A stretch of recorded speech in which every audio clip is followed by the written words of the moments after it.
ये जो नारा है जिसका जिक्र उन्होंने किया, चौकीदार चोर है, राहुल गांधी अपनी हर पब्लिक मीटिंग में ये नारा लगवाते हैं, इसके बारे में आप क्या कहना चाहते हैं? इसके बारे में लोगों की क्या राय है?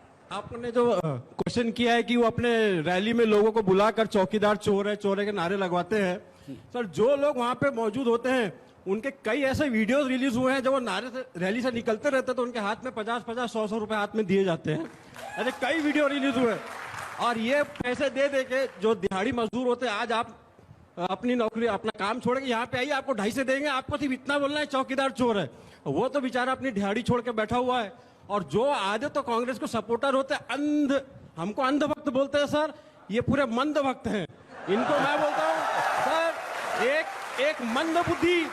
एक मंद बुद्धि बालक सर, जो एक स्क्रिप्ट नहीं पढ़ सकता अपनी मर्जी से, एक कॉम्प्लीमेंट अगर उसको कहीं लिखना पड़े तो मोबाइल में देख के लिखता है, वो बोल रहा है चौकीदार चोर है। जिसके पूरे खानदान का इतिहास देख लिया जाए, 1 रुपए ऊपर से आता है तो नीचे 15 पैसे पहुंचते। उनके पिताजी बोला करते थे 85 जो पैसा होता था वो कौन चोरी करता था? मोदी जी तो 5 साल पहले आए sir. Subscribe now and press the bell icon, never miss an update. ये चुनाव बहुत खतरनाक है और चुनाव आयोग की तो मैं बात नहीं करना चाहता। हाँ, जिस तरह से मीडिया ने बीजेपी के लिए मेहनत की है, मुझे लगता है कि न्यूज एंकर को भी मंत्री बनाना चाहिए। कुछ न्यूज एंकर ने, कुछ मालिकों को भी मंत्री बनाना चाहिए। उनको कैबिनेट और न्यूज एंकर को कम से कम स्टेट मिनिस्टर का दर्जा देना चाहिए। रोहित भाई, आपके एग्जिट पोल से ईसीआई से काला स्क्रीन वाले पत्रकार बहुत गुस्से में है। भाई साहब वैसा है, वो तो वैसे भी गुस्से में रहते हैं, समझ रहे हैं। आज वो कह रहे हैं कि कुछ मीडिया एंकर्स को मंत्री बना दिया जाना चाहिए, मीडिया मालिकों को मंत्री बना दिया जाना चाहिए। क्यों? उस दिन तो मीडिया एंकर्स मंत्री नहीं बने थे जिस दिन अपने न्यूज रूम में बैठ के वो मंत्रिमंडल डिसाइड करते थे, हेलो गुलाम, और बताते थे उनको कि फलाने को मंत्री बना दो, फलाने को मत बताना। फलाने को मंत्री बनाने के लिए मेरे से फलाने ने कहा है, उस फलाने को मंत्री मत बनाना क्योंकि उसके लिए मेरे से उस फलाने ने कहा है। तब ना मंत्री बनाए उनसे, न्यूज रूम से बनाए गए उनसे। जब मंत्रिमंडल उनके दफ्तर में बैठ के बनाए जा रहे थे, डिसाइड हो रहे थे, और वो वहां बगल में बैठ के अपना छापाखाना चलाते रहते होंगे कि रात में क्या क्या भाषण देना है मुझे जाके। तो भाई साहब, कुछ लोगों के साथ क्या है ना, दिक्कत है। अब उन पे ज्यादा कमेंट करने का मतलब है कि आप अपना समय व्यर्थ गवा रहे हैं। कहावत है कि हाथी चलता रहता, कुत्ते भौंकते रहते हैं। कुत्ता क्यों भौंकता है पता है आपको? क्योंकि उसे यह मलाल होता है, उसे यह मलाल होता है कि वो हाथी से कितना बौना है, कितना छोटा है। तो यहाँ हाथी कौन है और कुत्ता कौन है सर? तो जो अपशब्द बोले किसी के लिए, वही गाली उसी को बोलते हैं। जो अपशब्द बोले किसी के लिए, शब्दों की मर्यादा जो न रखे, जो एक दूसरे का सम्मान और आदर न रखे, ये जान लीजिए कि वो उसके मुकाबले में कहीं अपने आप को टिका हुआ नहीं मान रहा है। तो ये तो बता दीजिए, हाथी कौन है और कुत्ता कौन है? रुको जरा, सबर करो। मैं आपको ये भी बता दूं, आपने हाथी और कुत्ते की बात करी तो आपने सही कहा, हाथी चलता है और बड़े शब्दों की मर्यादा बनाता है और कुत्ते भौंकते हैं। तो प्रधानमंत्री को जो चुने हुए हमारे प्रतिनिधित्व है, उनको चोर किसने बुलाया था? मैं बोलना नहीं चाहता हूं। सर्वोच्च न्यायालय में माफी मांगी थी वो 50 साल का परिपक्व बालक। आपकी और आपकी पार्टी की नीयत खराब है। बताइए, आप ये से हमारा कोई मुकाबला नहीं है। आप तो खत्म हो चुके हैं महाराज। जो मृत्यु हो उससे कैसे मुकाबला हो सकता है? जो खत्म होता है वही पैदा होता है, ये सृष्टि का नियम है गौरव भाटिया जी। छोड़िए इन बातों तो को। आप पहले पैदा होके आइए, फिर मुकाबला करेंगे हम दोनों। हमें अटल जी के जमाने का एनडीए चाहिए। आपको अटल जी चाहिए? अटल जी जैसा नेता चाहिए? अटल जी के जमाने की जो एनडीए थी, तो उस तरह का नेता चाहिए। एनडीए आज एनडीए नहीं है। नहीं, हमें भी बाला साहब ठाकरे जैसा नेता चाहिए। देख भाई, हाँ भाई,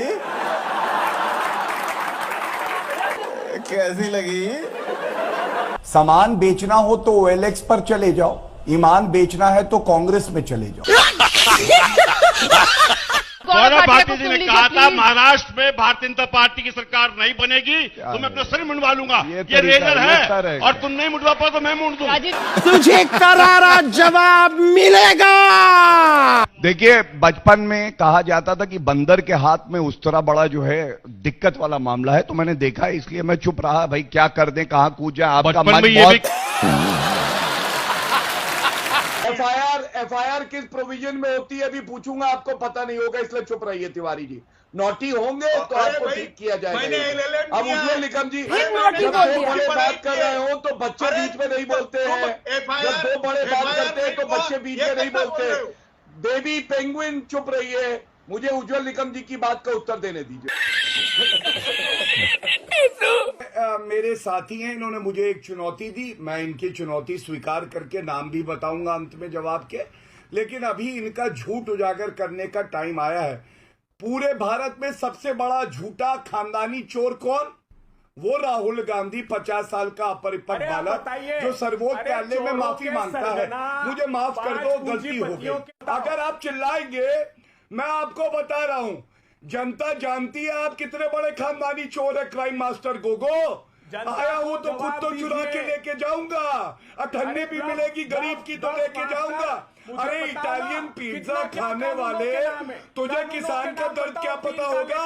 इटली का पिज्जा खाते हो और किसान का दर्द बताते हो।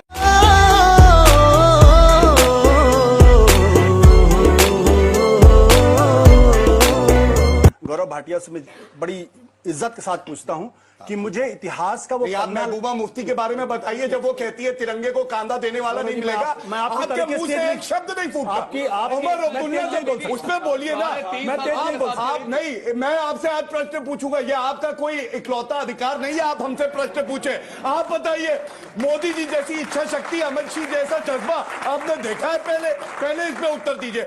आलोचना, अरे शर्ट तो अच्छी है लेकिन एक क्रीज ठीक नहीं है, ये बटन टूट गया। अरे नंगे घूमते थे कांग्रेस वाले, तब इनके मुंह से एक शब्द नहीं निकला।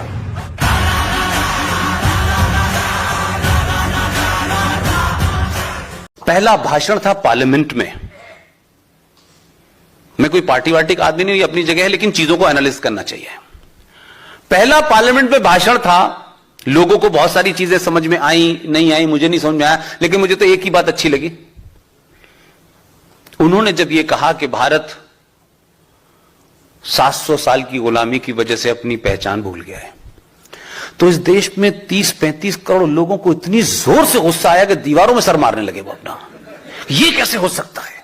हम तो 250 साल अंग्रेजों के गुलाम थे, मुगल तो हमारे भाई थे, हमारे चचा जान थे, हमारे मामा थे, उनकी गुलामी थोड़ी नहीं थी कोई। ये तो उनको भी कह रहा है कि वो भी आए थे यहां पे। तो बड़ी प्रॉब्लम हुई लोगों को।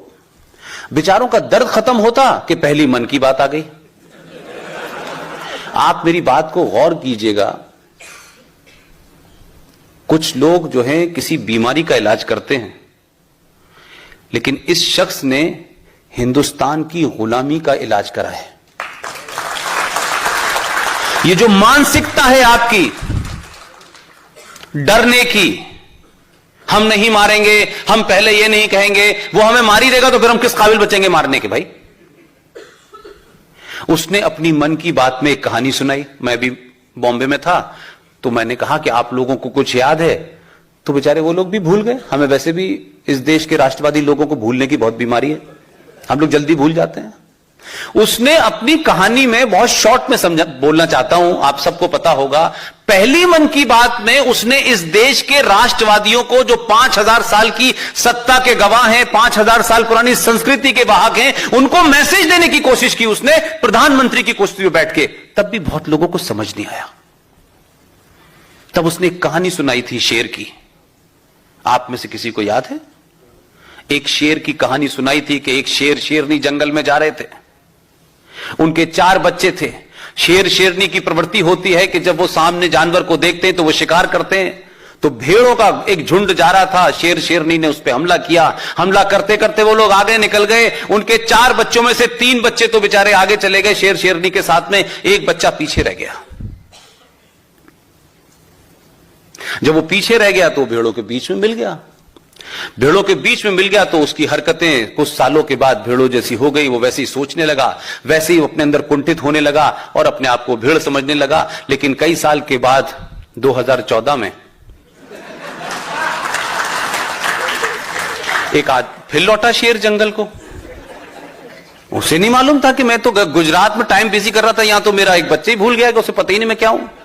जब वो दिल्ली लौटा तो उसने कहा कि भाई ये देखो, ये कुछ हमारा बच्चा लग रहा है। ये 2-4 था, वो पहचान लिया उसने उस बच्चे को। और पहचानने के बाद अपनी बीवी से कहा उसने शेरनी से कि जाके तुम इसको एहसास कराओ कि तुम्हारा बच्चा है ये।